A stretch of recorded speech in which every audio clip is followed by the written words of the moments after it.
Je viens de teindre la moitié de mes cheveux en blond platine. Et j'étais sur le point de faire la même chose pour le reste. Mais ensuite, maman a fait irruption dans la salle de bain. Qu'est-ce que t'as fait à tes cheveux cette fois ? C'est mes cheveux, je peux faire ce que je veux. Je me suis énervée et j'ai teint le reste de mes cheveux en rouge vif pour encore plus agacer mes parents. Salut, je m'appelle Heather. Et avant, j'étais différente. Timide, calme, comme une souris. J'étais gênée partout. Mon corps, mes vêtements, ma voix. Puis j'ai rencontré un groupe d'enfants flamboyants.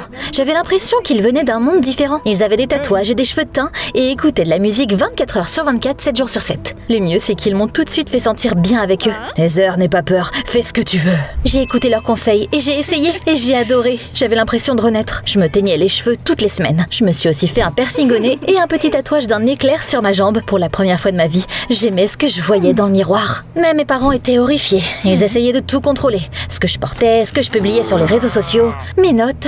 Mon frère Harry n'avait que quelques années de moins que moi. Mais malgré ça, il ressemble à un nerd du siècle précédent. C'était un excellent élève. Il aidait maman dans la cuisine et il passait même l'aspirateur sans qu'on le lui demande. Genre, qui fait ça ? Il ne se faisait jamais engueuler. Nos parents le laissaient vivre sa vie. Ils étaient trop occupés à se battre avec moi. Et puis un jour, après qu'on se soit encore disputé, mes parents ont dit « On va faire le tour de l'Équateur en camping-car ». Attends quoi ? Ils s'attendaient honnêtement à ce que je vienne et que je reste dans une jungle sans wifi ? J'ai refusé d'y aller, mais mes parents s'en fichaient. Ce sera bien pour notre famille. Ils m'ont arraché à ma vie et m'ont poussé dans le camping-car. Je me suis assise à l'arrière avec ma musique et je les ai tous ignorés. J'ai envoyé un message à mes amis pour leur dire que j'étais forcée de partir, qu'on me contrôlait encore, que je voulais m'échapper. Transforme ce voyage en enfer pour eux. Oh, j'aime bien cette idée. C'est comme ça que ça a commencé. À partir de ce jour-là, j'étais insupportable, pour le moins que l'on puisse dire. Papa essayait de prétendre que je n'étais pas là. Maman agissait comme si tout allait bien. Et Harry m'a juste regardé comme si j'étais un iPhone cassé. Le 3e jour de notre voyage, on s'est tous assis autour du feu de camp. Mes parents essayaient d'agir comme si on était une famille normale. Papa grillait quelque chose, maman versait du chocolat chaud dans des tasses et je scrollais sur mon téléphone, m'ennuyant. Heather, range ton téléphone, c'est un dîner de famille. Ne pense même pas à dire quelque chose de sarcastique. Eh bien, ils l'auront cherché. J'ai mis de la musique et j'ai utilisé un haut-parleur pour que même les singes de la jungle l'entendent. Puis j'ai pris une bombe de peinture et j'ai dessiné un crâne sur notre camping-car. Mes parents étaient sans voix après ça. Maman était au bord des larmes. Papa est devenu rouge comme un piment. Je suis entrée dans le camping-car et j'ai mis mes écouteurs et je suis allée me coucher. Pas de commentaires sarcastiques, comme demandé. Un jour, quand mes parents sont allés au marché local, j'ai vu un gars sur un scooter. Il avait un tatouage et une boucle d'oreille et il a tout de suite attiré mon attention. Tu pourrais me faire visiter ? Allons en ville. Bientôt, on descendait une route poussiéreuse, du vent soufflant sur nos visages, de la musique forte, des palmiers tout autour. J'ai acheté de quoi manger en ville, des bananes frites, des tortillas. Je suis revenue en fin d'après-midi, couverte de poussière, en sentant le fast-food. Tu sais à quel point ce que t'as fait était dangereux. Tu sais à quel point je m'en fiche. Tu préférais que je sois ennuyeuse ? Comme Harry ? C'est pas moi. Le lendemain, j'ai refusé de manger quoi que ce soit. Une genre de grève de la faim, si on veut. Maman était inquiète et m'a suivie avec des fruits et des barres protéinées. Mais papa a juste reniflé. Si elle veut mourir de faim, laisse-la faire. Elle veut juste attirer l'attention. Mais là, il s'est passé quelque chose de vraiment choquant. Une nuit, alors qu'on était au milieu de nulle part, je n'arrivais pas à dormir. Je suis sortie du camping-car et j'ai entendu des voix. Après ce voyage, on a fini. On ne peut plus faire semblant. J'en ai marre de me battre, je ne peux plus le supporter, vraiment. Ce voyage est notre dernière tentative pour nos enfants. Je me suis figée. Au début, je pensais avoir mal entendu, mais non. Ils avaient l'air épuisés. Et j'avais l'impression que ce voyage n'était pas juste un autre de leurs caprices. Mes parents divorçaient ? Vraiment ? Et puis je me suis perdue dans mes souvenirs. Je me souviens comment papa m'a appris à lire une carte quand j'étais petite. Et on faisait semblant d'être des chasseurs de trésors. Je me souviens aussi que maman m'avait fait un chapeau avec des oreilles. Comment est-ce que j'ai pu dire que c'était des losers devant mes amis ? Je voulais juste disparaître. C'est là que j'ai réalisé que j'aimais vraiment mes parents. Je ne voulais pas vivre avec papa le week-end. Ou de voir maman pleurer le matin. Je ne voulais pas être la raison de leur divorce. J'ai décidé d'empêcher que ça arrive. Le lendemain matin, j'ai trouvé une vieille photo sur mon téléphone de mes parents sur une plage ensemble. Ils souriaient et c'était évident qu'ils s'amusaient. Vous vous amusiez bien à l'époque. Vous vous souvenez ? Ton père a perdu nos passeports pendant ce voyage. J'étais complètement stressée. Bon, ça n'a pas marché. Je me suis fait une note mentale pour ne plus parler de cette photo. Puis je leur ai préparé le petit déjeuner. Œufs brouillés, pain grillé, jus. C'était simple, mais ça venait du cœur. Vous méritez tous les deux une petite pause. Et devinez quoi ? De toute façon, tout sera mieux que la cuisine de ta mère. Une fois, elle a fait des pâtes et j'ai passé toute la journée aux toilettes. T'es toujours en vie, pas vrai ? Tu pourrais faire à manger aussi, si seulement tu prenais la peine de cuisiner parfois. Père, la romance était morte. Après ça, j'ai dit à papa que je voulais commencer un journal vidéo. Et je lui ai demandé de l'aide avec son ancien appareil photo. Je voulais que maman voie qu'il savait faire des choses. Ton père ne sait même pas mettre des piles sans instruction. C'est quoi ce bordel ? Il n'y avait vraiment aucun espoir pour eux ou quoi ? Ce soir-là, j'ai pris la vieille guitare que maman apportait toujours partout.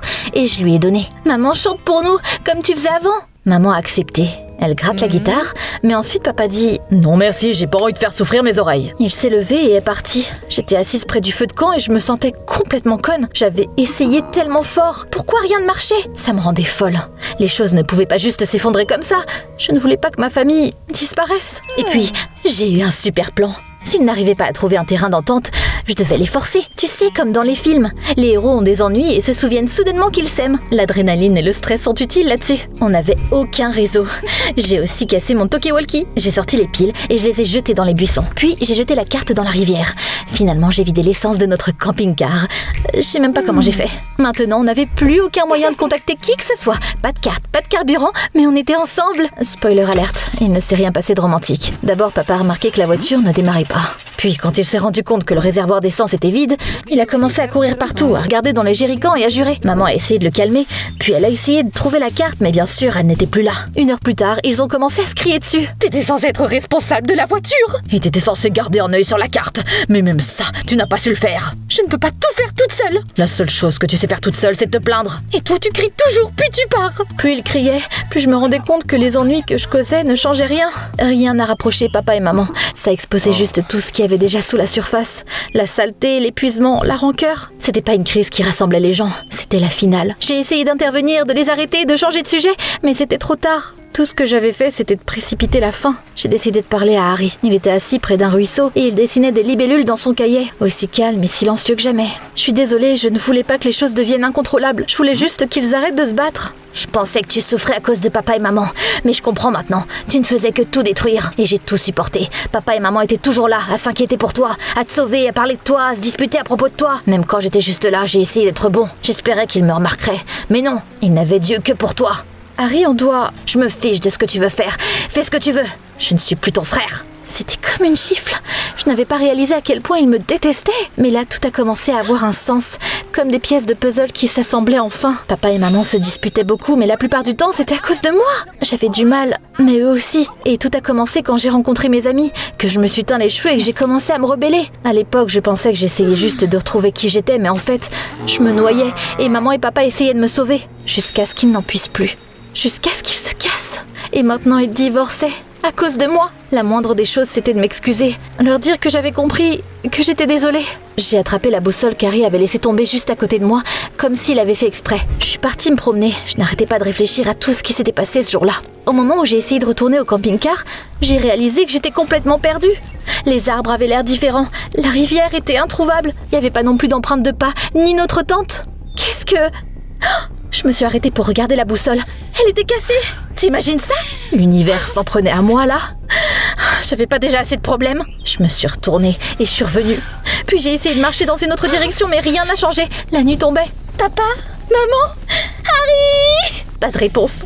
J'ai entendu un bruissement dans les buissons et une vague de peur m'a submergée. C'était comme si tout le monde était devenu trop petit. Comme si j'étais une fourmi qui s'était perdue dans un tapis. J'ai grimpé à un arbre comme je l'avais vu dans les films. J'espérais voir notre feu de camp ou notre tente de là-haut. Mais il n'y avait que des arbres autour. J'étais perdue, sans boussole, sans carte, sans moyen de contacter qui que ce soit. Eh bien, Heather, tu voulais être seule? Profite. Je tournais en rond comme un chien perdu. Il s'est mis à pleuvoir. Mes cheveux collaient à mon visage. Mes pieds étaient couverts de boue. Le premier jour, je suis restée forte et j'ai continué à essayer de trouver où aller. J'ai recueilli de l'eau de pluie dans ma paume pour étancher ma soif et j'étais sûre que quelqu'un me trouverait bientôt. On allait me retrouver, non? Le deuxième jour, mon optimisme s'est évanoui. J'avais tellement faim que je pourrais manger un cheval. Mais surtout, je voulais juste m'allonger et dormir. À un moment donné, j'ai vu un tas d'opossums. Ils m'ont regardé comme s'ils demandaient quelle partie de moi manger en premier. Ou peut-être que j'avais juste perdu la tête à cause de la faim. Peut-être que ce n'était que des rochers et pas du tout des opossums. Je me suis assise et j'ai réalisé que j'en pouvais plus.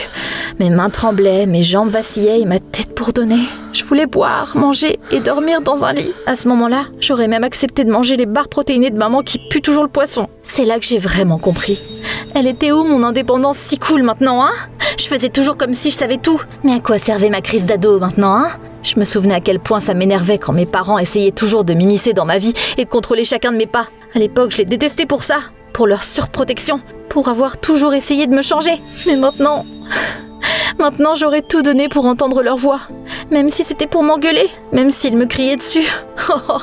J'aurais aimé que maman me crie dessus pour avoir encore sali mon jean et que papa me fasse la morale sur la responsabilité. Tant qu'ils étaient là. Mais c'était trop tard. Au revoir, monde cruel. J'espère pouvoir être normale dans ma prochaine vie. J'étais allongée sur le sol froid, incapable de bouger. Pas parce que j'étais dramatique, je n'avais plus de force. Mais ensuite, zzzz, j'ai entendu un son venir d'au-dessus.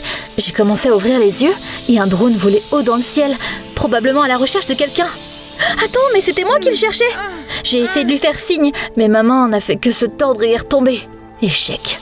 J'ai essayé à nouveau, mais je n'avais tout simplement plus de force. Le drone a tourné au-dessus de moi, puis il a disparu derrière les arbres.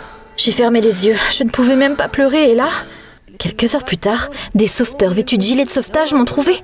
Quelqu'un se penchait sur moi, et quelqu'un utilisait un talkie-walkie. J'ai marmonné quelque chose d'inintelligible. On la voit, elle va bien. Comment l'avez-vous trouvé? Ses cheveux, on l'a tout de suite remarqué. Mes cheveux m'ont été utiles. C'était pas juste pour avoir l'air cool. On m'a amenée dans une hutte de village avec des respirateurs et des lits d'hôpital dedans. Maman, papa et Harry étaient déjà là. Je n'étais pas morte. Maman a éclaté en sanglots. Papa aussi, bien qu'il essayait de le cacher. Ils m'ont serré dans leurs bras et j'ai fondu en larmes aussi. Je suis désolée, je ne voulais pas. Je ne savais pas. Je suis désolée d'avoir failli tout gâcher. À ce moment-là, j'ai vraiment senti que j'avais besoin de dire ces mots, même s'ils ne me pardonnaient pas. Je pensais que tout irait bien. On était de retour ensemble et ça voulait dire que tout est bien qui finit bien. Mais là, ils m'ont annoncé la nouvelle. Je rentrais à la maison avec maman et Harry partait avec papa. C'était fini. Ma famille n'était plus une famille. Il m'a fallu un moment pour réaliser que ça arrivait vraiment. Et puis Harry est venu. Il a hésité pendant un moment. Je suis désolée, j'ai cassé la boussole. Quoi? Je l'ai fait exprès. Je voulais que tu te perdes parce que je te détestais. Je pensais que si tu disparaissais, maman et papa se remettraient ensemble. En le regardant, j'ai soudain réalisé qu'il n'était pas en colère. Il était juste blessé. Mais les choses n'ont fait qu'empirer. Ils ont recommencé à se battre.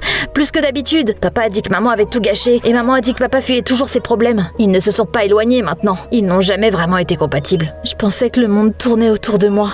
Et tu pensais que tout irait mieux sans moi. Mais on avait tous les deux tort. Voilà. C'était la fin, la triste vérité. Le divorce de mes parents n'était pas de ma faute, mais j'en étais la raison. Maman et moi, on est rentrés à la maison. Papa et Harry ont déménagé dans une autre ville. Maman se promenait dans l'appartement comme un fantôme. Elle a regardé nos photos de famille comme si elles étaient d'anciennes répliques. Et elle a lavé les chemises de papa même s'il ne revenait pas. Maman, je pensais sauver notre famille, mais j'ai juste fait en sorte qu'elle s'effondre plus rapidement. J'étais une enfant difficile. Papa et toi n'étiez pas proches depuis le début, mais à cause de moi, c'est devenu évident. Maman m'a regardée. C'était un regard triste, mais aussi... un regard doux. Tu as grandi, c'est la chose la plus importante. Tout ira bien maintenant, même si nous ne sommes plus ensemble. Quelques jours plus tard, j'ai vu mes amis. Ils se tenaient à côté d'une vieille station-service mangeant des chips et riant. Eh bien, t'as fait souffrir tes parents.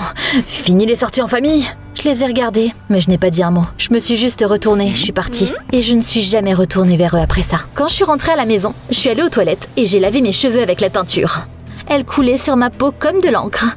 Mes cheveux étaient ma façon de me rebeller, ma liberté, ma façon de dire « je ne suis pas comme vous, je suis différente ». Mais maintenant, c'était juste une couleur.